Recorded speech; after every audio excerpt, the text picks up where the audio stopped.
اعوذ باللہ من الشیطان الرجیم بسم اللہ الرحمن الرحیم الحمد لأہلہ والصلاۃ علی اہلہا۔ السلام علیکم ورحمۃ اللہ وبرکاتہ۔ آؤ کتاب پڑھیں۔ اس میں ہم قصص الانبیاء علیہم السلام آپ کی خدمت میں پیش کر رہے ہیں۔ قصص الانبیاء کتاب کے پیج نمبر 217 تک ہماری گفتگو کا سلسلہ آپ کی خدمت میں جاری و ساری رہ چکا ہے اور آپ یہاں تک پہنچ چکے تھے۔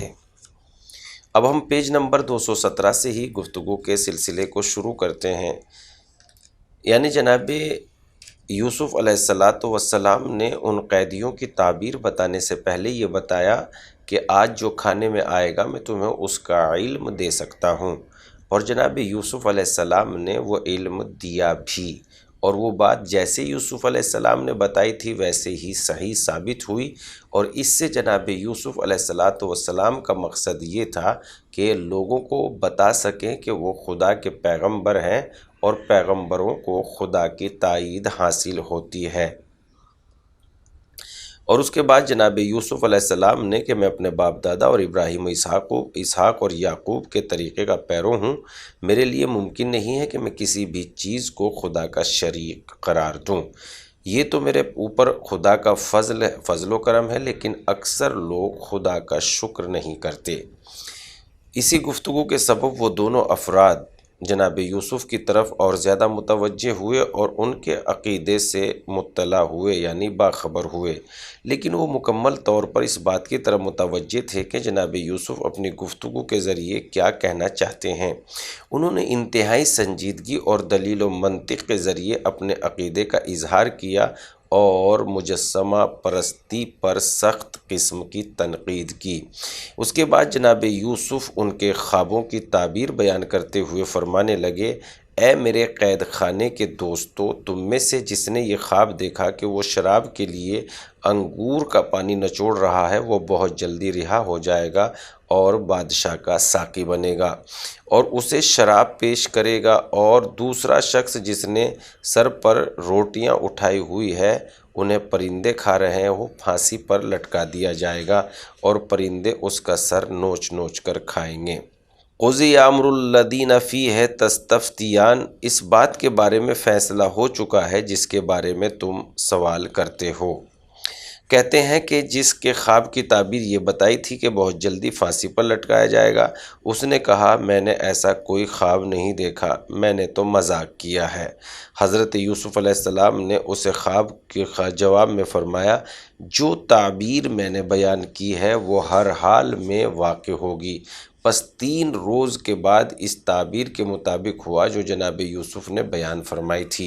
ایک بادشاہ کا ساقی بنا اور دوسرا تختہ دار پر لٹکایا گیا۔ سورہ یوسف آیت نمبر 38 سے 41 تک۔ لغزش یوسف اور اس کی سزا۔ جس قیدی کے خواب کی تعبیر یہ تھی کہ وہ بادشاہ کا ساقی بنے گا، جناب یوسف نے اس سے ایک تقاضا کیا، اگرچہ وہ تقاضا مشروع تھا، یعنی شریعت میں اس کی اجازت ہے، لیکن ایسا کرنا حضرت یوسف جیسی شخصیت سے بعید تھا۔ اس وقت انہوں نے خدا کو بھلا دیا اور زندان سے نجات کے لیے ساقی کو وسیلہ قرار دیا۔ اس ترک اولیٰ پر خدا نے انہیں سزا دی۔ انہیں چاہیے تھا کہ شیعوں کے 7ویں امام موسیٰ کاظم بن جعفر علیہ السلام کی مانند عرض کرتے، جنہوں نے زندان خدا کی بارگاہ میں یوں التجا کی، یا مخلص الشجر من بین ماء و طین، اے وہ خدا جو درخت کو پانی اور مٹی کے درمیان سے نجات دیتا ہے، مجھے زندان سے نجات عطا فرما۔ لیکن جناب یوسف علیہ السلام نے زمین و آسمان کے رب کو فراموش کر دیا اور مملکت کے رب بادشاہ سے متوسل ہوئے اور اپنے قید خانے کے ساتھی ساقی سے کہا، اذکرنی عند ربک، سورہ یوسف آیت نمبر 42، اپنے مالک سے میرا بھی ذکر کر دینا۔ گویا حضرت یوسف نے یوں کہا کہ تو قید خانے سے میری نجات کا باعث بن۔ حضرت یوسف کی یہ لغزش بہت بڑی لغزش تھی۔ رسول اکرم صلی اللہ علیہ وآلہ وسلم فرماتے ہیں، عجبت من اخی یوسف کیف استغاث بالمخلوق دون الخالق۔ مجھے حیرانی ہے کہ میرے بھائی یوسف خدا کو چھوڑ کر مخلوق سے کیسے متوسل ہوئے۔ قید خانے سے رہائی پا کر بادشاہ کا ساقی بننے والا شخص حضرت یوسف علیہ السلام کی سفارش کرنا بطور کلی فراموش کر چکا تھا، کیونکہ وہ شراب و کباب اور شیطان کی پیروی کرتے ہوئے اپنے قید خانے کے دوست جناب یوسف کو بھلا چکا تھا۔ اس واقعے کو پورے 7 سال کا عرصہ بیت گیا لیکن اسے یاد نہ آیا۔ ہاں، بے وفائی اور غفلت کے ایسے ہی نتیجے ہوتے ہیں۔ حضرت امام جعفر صادق علیہ السلام سے روایت ہے کہ آپ نے فرمایا، حضرت جبرائیل جناب یوسف پر نازل ہوئے اور ان سے کہا، آپ کو کس خدا نے بہترین مخلوق قرار دیا ہے؟ حضرت یوسف نے کہا، میرے خدا نے۔ حضرت جبرائیل نے کہا، کس نے آپ کو آپ کے باپ کا محبوب قرار دیا؟ حضرت یوسف نے کہا، خدا نے۔ حضرت جبرائیل علیہ السلام نے کہا، کس نے کنعان میں کنویں پر قافلے کو بھیج کر آپ کو کنویں سے نجات دی؟ حضرت یوسف علیہ السلام نے کہا، میرے پروردگار نے۔ اس کے بعد حضرت جبرائیل نے کہا، پھر آپ کا خالق کہہ رہا ہے، کون سی چیز سبب بنی کہ آپ نے اپنی حاجت میرے سامنے بیان نہ کی اور میری مخلوق سے بیان کی؟ بس اس کی سزا یہ ہے کہ 7 سال مزید قید خانے میں گزارو۔ یہ سزا اس غفلت کی وجہ سے ہے کہ تم نے میرے سوا کسی اور سے تقاضا کیا۔ لغزش کی فوراً تلافی۔ عظیم شخصیت اگر کسی لغزش یا اشتباہ کی مرتکب ہوتی ہیں تو توبہ کے ذریعے فوراً اس کی تلافی کرتی ہیں۔ حضرت یوسف علیہ السلام نے بھی اپنے اشتباہ کی تلافی کرنے کے لیے فوراً اقدام کیا۔ بعض روایات کے مطابق حضرت یوسف علیہ السلام اس واقعے سے بے حد غمگین ہوئے اور گریہ وزاری کرنے لگے۔ انہوں نے اس قدر گریہ کیا کہ دوسرے قیدی ان سے تنگ آ گئے۔ انہوں نے جناب یوسف سے کہا کہ اگر رونے دھونے سے باز نہیں آئے تو ایک دن گریہ کریں اور ایک دن خاموش رہے۔ حضرت یوسف نے ان کی درخواست قبول کی، لیکن جس دن وہ گریہ نہ کرتے انہیں بہت زیادہ دکھ ہوتا تھا۔ حضرت یوسف علیہ السلام خدا سے بے خبر لوگوں کے مانند نہیں تھے جو اپنے کیے پر پشیمان نہ ہوتے۔ وہ کہتے ہیں کہ جو کچھ ہونا تھا وہ تو ہو چکا، لہذا اب پشیمان ہونے کی کیا ضرورت ہے؟ جناب یوسف ترک اولیٰ کرنے پر سخت ناخوش تھے اور اس قدر گریہ کرتے تھے، یوں لگتا ہے جیسے قید خانے کی دیواریں بھی ان کے ہمراہ گریہ کر رہی ہوں۔ شعیب اقرقوقی روایت کرتے ہیں کہ حضرت امام جعفر صادق علیہ السلام نے فرمایا، جب یہ 7 سال کا عرصہ ختم ہو گیا تو اللہ تعالیٰ نے جناب یوسف کو دعائے فرج تعلیم فرمائی۔ انہوں نے قید خانے میں خاک پر اپنا چہرہ رکھا اور یہ دعا کی تلاوت کی، اللہم ان کانت ذنوبی قد اخلقت وجہی عندک فإنی اتوجہ الیک بوجوہ آبائی الصالحین ابراہیم و اسماعیل و اسحاق و یعقوب۔ اے میرے پروردگار، میرے معبود، اگرچہ میرے گناہ نے میرا چہرہ تیرے نزدیک بوسیدہ یعنی سیاہ کر دیا ہے، پس میں اپنے پاک و صالح آباؤ ابراہیم، اسماعیل، اسحاق اور یعقوب علیہ السلام کے چہروں کے حق کی قسم دے کر تیری بارگاہ میں توجہ کرتا ہوں۔ خداوند قدوس نے جناب یوسف پر اپنا لطف و کرم کیا اور ان کی آہ و فریاد اور دعائیں سنی اور زندان سے رہائی عطا فرمائی۔ جب وہ قید خانے سے رہا ہوئے تو ان کے عشرت اور شوکت میں روز بروز اضافہ ہوتا گیا اور کچھ عرصہ گزرنے کے بعد مصر کے بادشاہ بن گئے۔ قید خانے سے رہائی پانے کا سبب مصر کے بادشاہ ولید بن ریان نے خواب میں دیکھا کہ 7 کمزور گائیں 7 موٹی گایوں پر حملہ آور ہوتی ہیں اور انہیں مکمل طور پر کھا جاتی ہیں، اور خشک خوشوں نے سبز خوشوں کو تباہ و برباد کر دیا۔ جب وہ نیند سے بیدار ہوا تو اس بارے میں سوچنے لگا اور بہت پریشان ہوا۔ اس نے دانشوروں، تعبیر گو اور کاہنوں کو اپنے یہاں حاضر ہونے کا حکم صادر کیا۔ جب وہ اکٹھے ہو گئے تو ان سے کہا، میں نے ایک ایسا خواب دیکھا ہے، اس کی تعبیر کیا ہے؟ وہ سب تعبیر نہ بتا سکے اور جواب میں کہنے لگے، اضغاث احلام وما نحن بتاویل الاحلام بعالمین۔ ان لوگوں نے کہا کہ یہ تو پریشان خواب ہے اور ہم ایسے خوابوں کی تعبیر سے باخبر نہیں ہیں۔ بادشاہ کا وہ ساقی جس نے اپنے ایک ساتھی کے ہمراہ 7 سال قبل خواب دیکھا تھا اور حضرت یوسف نے اس کی تعبیر بیان کی تھی، اسے جناب یوسف یاد آئے۔ اس نے کہا، اس مشکل کو میں حل کروں گا، آپ مجھے زندان میں جانے کی اجازت دیں۔ قید خانے میں میرا ایک دوست ہے جسے خوابوں کی تعبیر کا مکمل علم ہے، اس سے اس خواب کی تعبیر پوچھتا ہوں۔ بادشاہ نے، جو کہ دانشوروں اور تعبیر گویوں سے مکمل نا امید ہو چکا تھا، اپنے ساقی کو قید خانے میں بھیجا کہ اگر وہ سچ کہہ رہا ہے تو اس مشکل کو حل کرے۔ ساقی زندان میں آیا اور جناب یوسف سے ملاقات کی، اپنا تعارف کروانے، احوال پرسی اور اطہار اور محبت کرنے کے بعد بادشاہ کا خواب جناب یوسف کے سامنے بیان کیا۔ حضرت یوسف علیہ السلام نے فرمایا، اس خواب کی تعبیر یہ ہے کہ 7 سال تک کھیتی باڑی بہت اچھی ہوگی اور ہر چیز فراواں ہوگی، پھر اس کے بعد 7 سال قحط و خشک سالی ہوگی، خشک سالی و قحط کے 7 سال، خشک سالی کے 7 سالوں کا ذخیرہ ختم کر دیں گے۔ اس بحران سے بچنے کی تدبیر یہ ہے کہ خوشحالی کے 7 سالوں میں قحط سالی کے 7 سالوں کے بارے میں غور و فکر کیا جائے، اور ان خوشحالی کے 7 سالوں میں جو اناج وغیرہ ہو اس میں سے ضرورت کے مطابق استعمال کریں اور باقی اناج کو خوشوں سے نکالے بغیر ذخیرہ کر لیں، تاکہ لوگ ان قحط کے 7 سالوں میں اس ذخیرہ شدہ اناج سے استفادہ کریں۔ ان قحط کے 7 سالوں کے بعد لوگوں کی حالت دوبارہ بہتر ہو جائے گی۔ حضرت یوسف علیہ السلام نے اس عالمانہ تعبیر و تدبیر سے مصر کے لوگوں کی بہت بڑی خدمت انجام دی، لہذا ان لوگوں کے اندر ان کی محبوبیت میں روز بروز اضافہ ہوتا چلا گیا۔ آئندہ سطور میں ہم بیان کریں گے کہ حضرت یوسف کیسے زندان سے باہر آئے اور مصر کی کلیدی عہدوں پر کیسے فائز ہو کر رفتہ رفتہ مصر کے بادشاہ بن گئے۔ حضرت یوسف علیہ السلام کا بے گناہی ثابت کرنے کے لیے فرصت سے استفادہ کرنا۔ ساقی حضرت یوسف علیہ السلام کی خدمت سے رخصت ہوا اور بادشاہ کے پاس آیا۔ حضرت یوسف نے خواب کی جو تعبیر و تدبیر بیان کی تھی وہ بادشاہ کے سامنے بیان کی۔ بادشاہ نے جب یہ سنا تو اس نے یوں احساس کیا کہ اس کے بدن میں تازہ روح ڈال دی گئی ہو۔ اس نے اسی لمحے حضرت یوسف کی عقل و بینش کے بارے میں غور و فکر کیا اور اس نتیجے پر پہنچا کہ اتنی عظیم شخصیت کو کیوں کر قید خانے میں رکھا جائے۔ اس کے دل میں جناب یوسف کے بارے میں سچی محبت پیدا ہو گئی۔ اس نے حکم دیا کہ یوسف کو زندان سے فوراً رہا کر کے میرے پاس لایا جائے۔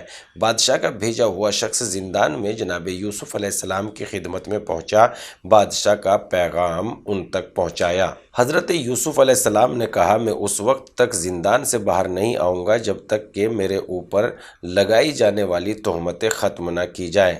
اے شاہ کے ایلچی، واپس جا کر اس سے کہہ دے کہ ان عورتوں کی حقیقت حال معلوم کرنے کے لیے جنہوں نے فلاں موقع پر محفل میں اپنے ہاتھ کاٹ لیے تھے دوبارہ تحقیقات کریں اور ان کا مواخذہ کریں۔ میرا خدا جانتا ہے کہ ان عورتوں نے میرے ساتھ مکر و فریب کیا ہے۔ بادشاہ کے ایلچی نے واپس آ کر اس کے سامنے حضرت یوسف کا مطالبہ پیش کیا۔ بادشاہ نے مورد نظر عورتوں کو اکٹھا کیا اور ان پر عزیز مصر کی بیوی زلیخا بھی تھی، جو اس واقعے کی اصل مجرم تھی۔ باز پرس کا سلسلہ شروع ہوا تو ان عورتوں سے پوچھا گیا کہ سچ بتاؤ کہ یوسف کا قصہ کیا ہے، سچ بتائیں کہ یوسف مجرم تھا یا جرم تم لوگوں نے کیا ہے۔ سب اشراف زادیوں نے مل کر کہا کہ ایک ہی جواب دیا کہ ہم نے یوسف میں کسی قسم کی کوئی برائی یا آلودگی نہیں دیکھی، یوسف تقوی و پرہیزگاری کا مجسمہ ہے۔ زلیخا نے بھی کہا کہ اب حق بخوبی آشکار ہو گیا ہے، میری یہ پوری کی پوری کوشش تھی کہ کسی نہ کسی طرح یوسف کو پھسلاؤں، لیکن اس نے تمام مراحل میں اپنی پاکیزگی کو محفوظ رکھا، وہ سچا اور نیک شخص ہے۔ حضرت یوسف نے اس موقع پر اور دنیا والوں کو یہ درس دیا کہ انسان حساس ترین اوقات میں بھی اپنے حق کا دفاع کرے اور اس کے اوپر لگائے جانے والے جھوٹے الزامات کو لوگوں کے ذہنوں سے صاف کرے۔ ذالک لیعلم انی لم اخنہ بالغیب، جناب یوسف نے کہا یہ ساری بات اس لیے ہے کہ بادشاہ کو یہ معلوم ہو جائے کہ میں نے اس کی عدم موجودگی میں کوئی خیانت نہیں کی، اور خدا خیانت کرنے والوں کو دوست نہیں رکھتا۔ میں اپنے نفس کو بھی بری قرار نہیں دیتا ہوں، حکم خدا ہے بری قرار نہیں دیتا ہوں، نفس بہرحال برائیوں کا حکم دیتا ہے، مگر میرا پروردگار رحم کرے، وہ بخشنے والا اور مہربان ہے۔ اس کھلی کچہری لگانے کا نتیجہ یہ نکلا کہ محل نشی اور مصر کے لوگ یہ سمجھ گئے تھے کہ جناب یوسف ہر قسم کی آلودگی اور گناہ سے پاک ہیں۔ پس یوں حضرت یوسف اس مقدمے میں کامیاب اور سرخ رو ہوئے اور انہیں قید خانے سے رہا کر دیا۔ حضرت یوسف علیہ السلام مصر کے وزیر اور خزانہ دار۔ شاہ مصر کو جب حضرت یوسف علیہ السلام کی پاکیزگی اور عقل و دانش کا یقین ہو گیا تو دلی طور پر ان سے شدید قسم کی محبت ہو گئی۔ اس نے اپنے حواریوں کو حکم دیا کہ یوسف کو زندان سے نکال کر میرے پاس لایا جائے تاکہ انہیں اپنا محرم راز اور اپنے امور کا امین قرار دوں۔ ان میں سے ایک شخص جناب یوسف کی خدمت میں حاضر ہوا اور انہیں قید خانے سے رہائی کی خوشخبری دی۔ شاہ کے پاس لے گیا، شاہ نے انہیں خوش آمدید کہا اور اپنے پاس بٹھایا۔ شاہ نے جس موضوع پر بھی جناب یوسف سے گفتگو کی، لمحہ بہ لمحہ جناب یوسف کا علمی مقام و مرتبہ اس کے نزدیک زیادہ ہوتا گیا، حتیٰ کہ اسے یقین ہو گیا کہ یہ شخص ملک کی کلیدی عہدوں کو بطور احسن چلا سکتا ہے۔ لہذا اس نے صریحاً جناب یوسف سے کہا، اِنَّکَ الْیَوْمَ لَدَیْنَا مَکِینٌ امین، تم آج کے بعد میرے دربار میں باوقار امین کی حیثیت سے رہوگے۔ حضرت یوسف علیہ السلام جو کہ خدا کے بندے ہیں، مقام و مرتبے کی خواہش مند ہے، لیکن ایسا مقام و مرتبہ جسے وہ کلمہ حق کی سربلندی اور عوام کی خدمت کے لیے زینہ قرار دیں، کہ انہیں وزارت خزانہ کا قلم دان منتخب کیا، کیونکہ وہ آنے والے قحط کے 7 سالوں کو دیکھ رہے تھے۔ لہذا انہوں نے ادراک کیا کہ اگر مالی امور ان کے ہاتھ میں ہوں گے تو وہ تہی دست لوگوں کو مفلسی اور غربت سے نجات دلائیں گے اور اموال محروم طبقے کے افراد تک پہنچ سکیں گے۔ اس وجہ سے انہوں نے شاہ سے کہا، اجعلنی علی خزائن الارض انی حفیظ علیم، مجھے زمین کے خزانوں پر مقرر کر دو، میں محافظ بھی ہوں اور صاحب علم بھی ہوں۔ سورہ یوسف آیت نمبر 55۔ شاہ مصر نے جب یہ عہدہ حضرت یوسف کے حوالے کیا تو اس کے بعد انہیں عزیز کہہ کر بلایا گیا۔ حضرت یوسف نے یہ پوسٹ سنبھالنے کے بعد عوام کی خدمت گزاری کے لیے کمر ہمت باندھ لی، اور اس راستے میں سخت محنت کی۔ انہوں نے عدل و انصاف سے کام لینے اور مخلصانہ خدمت گزاری کے سبب مصر کے لوگوں کے اندر اپنی محبوبیت میں بے حد اضافہ کیا۔ ہاں، اللہ تعالیٰ نے یوسف کو ایسا مقام و مرتبہ عطا کیا کہ کنویں میں گرے ہوئے شخص کو مصر کا عزیز بنا دیا۔ اللہ تعالیٰ نیک لوگوں کا اجر ضائع نہیں کرتا۔ یہ تو دنیاوی اجر ہے اور یہ واضح ہے کہ اجر آخرت اس سے کہیں بہتر ہے۔ جناب یوسف کا ملک کے امکانات سے مدبرانہ استفادہ کرنا۔ اس بارے میں کہ جناب یوسف کتنے عرصے وزیر خزانہ رہے، کیا وہ مصر کے بادشاہ بنے یا نہیں، اگر بنے ہیں تو کتنے سال اس مقام پر فائز رہے، راویوں اور مفسرین نے مختلف باتیں بیان کی ہے۔ ہم یہاں پر قارئین کی خدمت میں ابن عباس کی گفتگو اور اس کے بعد امام رضا علیہ السلام کے وہ اقوال نقل کریں گے جو انہوں نے حضرت یوسف کے بارے میں مصر کی باغ دور سنبھالنے اور ان کے کارناموں کے حوالے سے بیان فرمائی ہیں۔ جناب ابن عباس کہتے ہیں کہ اگر حضرت یوسف بادشاہ مصر سے خود یہ نہ کہتے کہ مجھے وزارت خزانہ کا قلم دان سونپا جائے تو وہ اسی وقت پورے ملک کے اختیارات جناب یوسف کے سپرد کر دیتا۔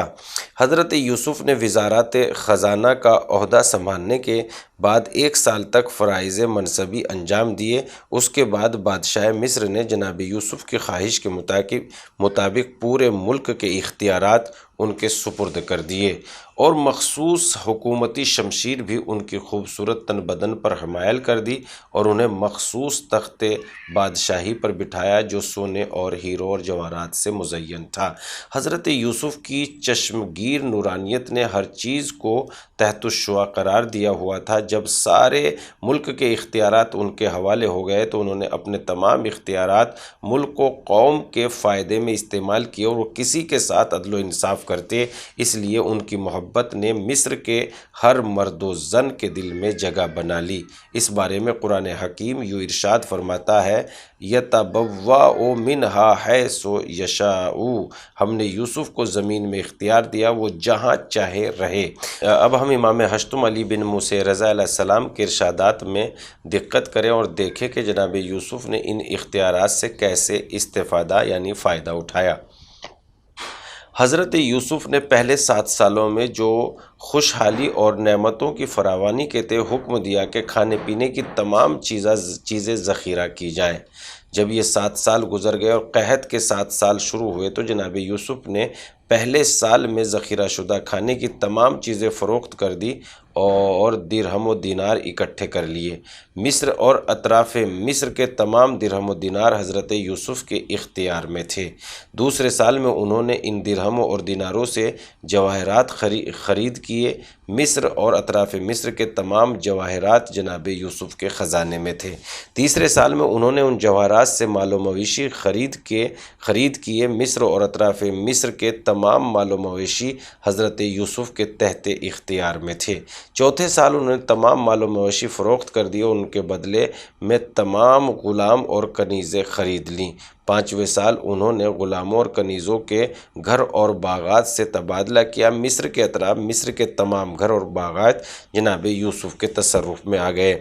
چھٹے سال میں انہوں نے سارے گھر اور باغات وغیرہ بیچ دیے اور ان کے عوض میں زرعی زمین اور پانی کے تمام ذخائر خرید کے مصر اور اطراف مصر کے تمام زرعی زمین اور پانی کے ذخائر ان کے کنٹرول میں آ گئے۔ ساتویں سال انہوں نے آب و خاک جو کہ حیات انسانی کی اصل عنصر ہے کے عوض میں مصر اور اطراف مصر کے تمام مرد و زن خواہ وہ آزاد تھے یا غلام، خواہ وہ آزاد عورتیں تھیں یا کنیزوں کو خرید لیا کہ مصر اور اطراف مصر کے تمام مرد و زن حضرت یوسف کی ملکیت میں آ گئے۔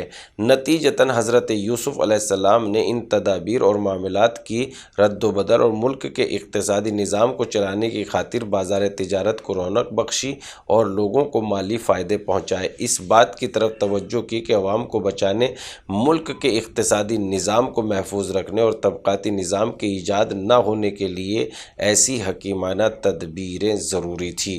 حضرت یوسف علیہ السلام کی مدبرانہ پالیسیوں کی وجہ سے عوام کی زبان پر تھا کہ ہم نے آج تک ایسا کوئی حکمراں نہیں دیکھا، لیکن حضرت یوسف اس بلند مقام پر فائز ہونے کے باوجود ذرے کے برابر تکبر نہ تھا اور اخلاق و انکساری اور عدالت کا مجسمہ تھے۔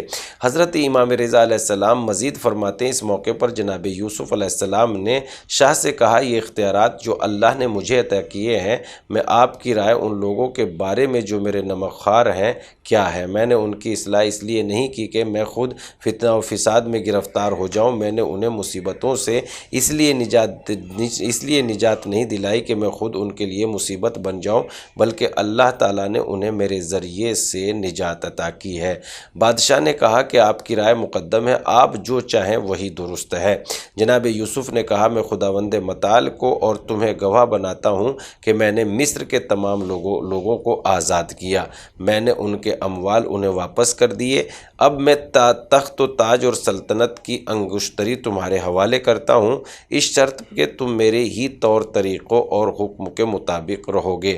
بادشاہ نے کہا، میرے لیے سعادت و افتخار اسی میں ہے کہ میں آپ کے طریقہ کار کو اپنے لیے نمونہ عمل بناؤں اور آپ کے حکم کے سامنے سر تسلیم خم کروں، اسی پر عمل پیرا رہوں۔ اگر آپ نہیں رہیں گے تو ہمارا حکومتی نظام مستحکم نہیں رہے گا۔ آپ ہی مصر کے سلطان اور بادشاہ ہیں، آپ کے کسی کام میں کوئی اشکال یعنی شک نہیں ہے۔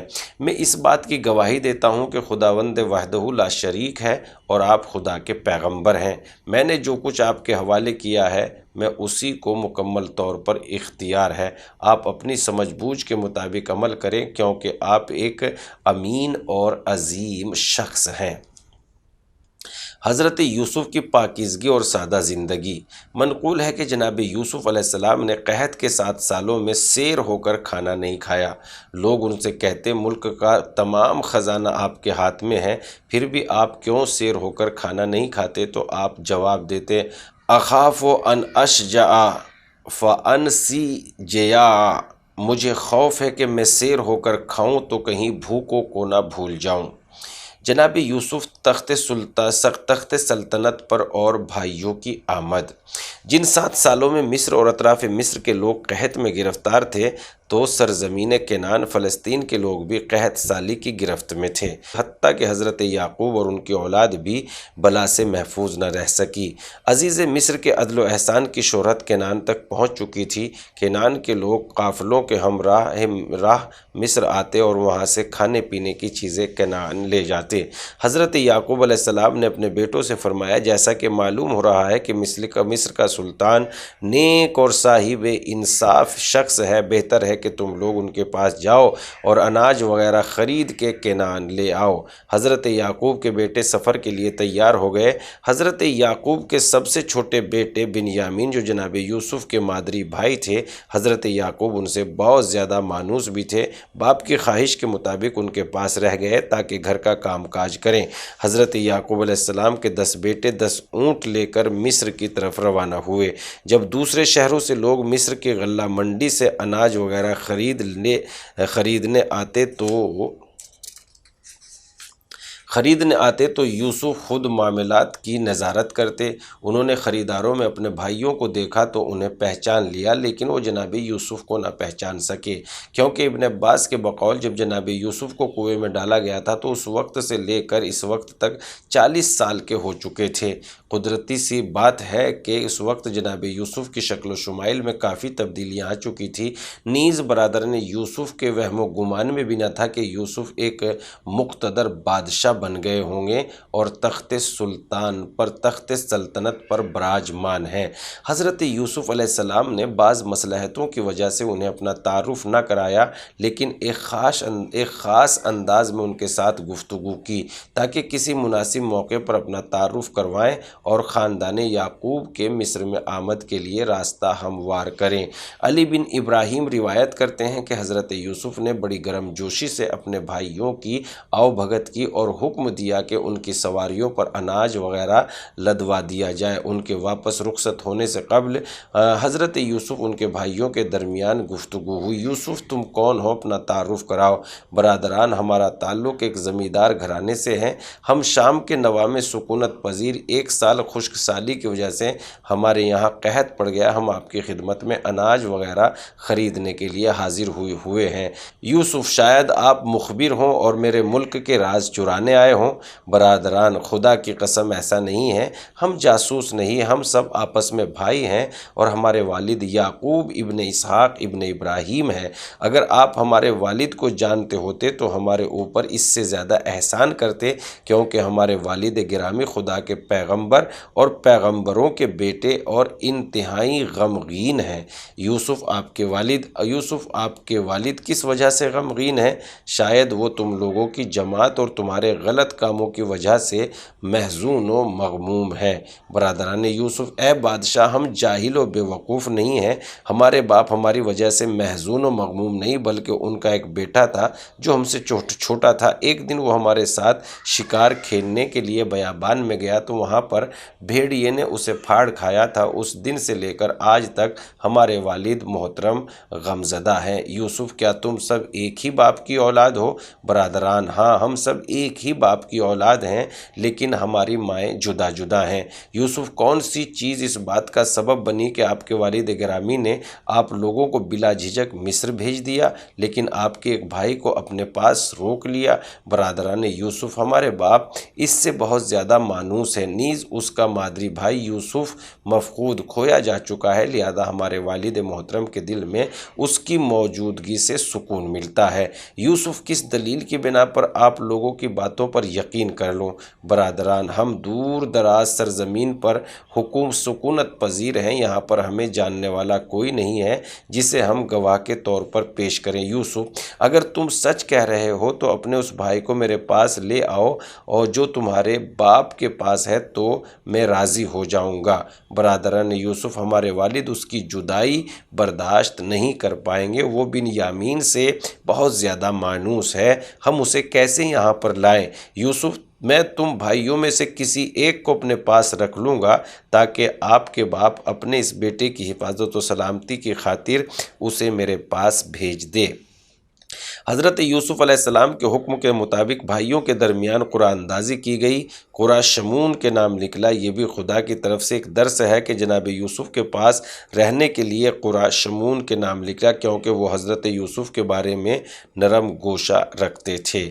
برادران یوسف کنعان واپس آنے کے لیے تیار ہوئے۔ انہوں نے اپنا ساز و سامان تیار کیا اور وہاں سے رخصت ہونے کا ارادہ کیا۔ جناب یوسف نے کہا، اگر تم لوگ آئندہ سفر میں اپنے بھائی کو ساتھ نہ لائے تو یہاں پر مت آنا، اور نہ ہی میں آپ لوگوں کو کچھ دینے والا ہوں۔ اس بات کو یقینی بنانے کے لیے آئندہ سفر میں اپنے بھائی کو ضرور اپنے ہمراہ لائیں گے۔ جناب یوسف نے حکم دیا کہ ان لوگوں کے سامان میں خفیہ طور پر کچھ سرمایہ رکھ دیا جائے، تاکہ یہ چیزیں اس بات کا سبب بنیں کہ وہ لوگ امانت واپس کرنے یا حضرت یوسف کا اعتماد حاصل کرنے کے لیے مصر دوبارہ سفر کرنے پر مجبور ہو جائیں۔ برادران یوسف ایک طرف سے خوشحال تھے اور دوسری طرف سے پریشان کہ وہ حضرت یعقوب علیہ السلام کو کس طرح بنیامین کو اپنے ہمراہ مصر لے جانے کے لیے راضی کریں۔ اس بدحالی کے عالم میں وہ مصر کنعان کی طرف روانہ ہوئے۔ بعض کہتے ہیں مصر سے کنعان کا سفر 12 دن اور بعض کے مطابق 18 دن تھا۔ انہوں نے یہ طولانی راستہ طے کیا اور کنعان پہنچے۔ ناظرین، پیج نمبر 230 تک گفتگو ہو چکی ہے، لہٰذا اب ہمارا وقت مکمل ہو چکا ہے۔ انشاءاللہ پھر ہم آپ کی خدمت میں حاضر ہوں گے قصص الانبیاء کے ساتھ۔ والسلام۔